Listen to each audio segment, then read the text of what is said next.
The brain has one primary function. You've reached Talking with Dr. Terry, 180 Seconds to a Better You, message number 506, and I'm Dr. Terry Wurzbacher. The brain has one primary function, and that's to protect us.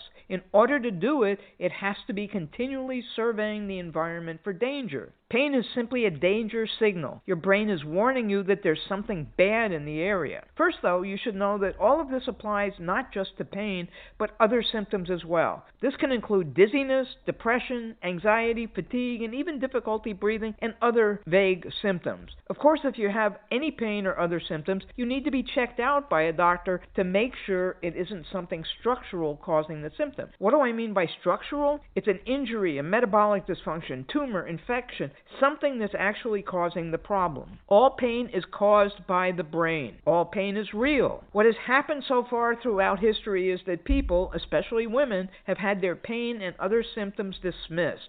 Somehow the phrase, "it's all in your head," came into existence. Well, I have to tell you that all pain is in your head, but that's because your brain is in your head. Have you ever blushed when someone compliments you? Have you ever been embarrassed and blushed? Have you ever felt sick to your stomach, maybe even threw up before some big performance? Does your heart beat faster when you anticipate meeting someone new or you have a job interview? How does that happen? The job interview didn't cause your heart to beat faster. Your emotions put a certain significance on the job interview, and your brain responded to those emotions. It created a physical response. We'll talk more about that later, but the physical response came from your brain, not your heart. How does your brain operate? It's constantly gathering information from your experience. So if you're a one-year-old child, you don't have a lot of information in your data bank. If you're a 77-year-old woman like me, you got plenty. It puts all that information into the database. When it sees something today, your brain scratches its head, clicks on the search engine, and it goes through all the information it has stored so it can categorize what it's happening. Is it safe or not? Bottom line. And just like AI, your brain's efficiency causes it to take shortcuts, and it can also make mistakes. You see that at the bottom of ChatGPT all the time. The shortcuts may cause it to predict that something is dangerous when it's not. That's much better than predicting it's not a danger and you end up being run over by a bus.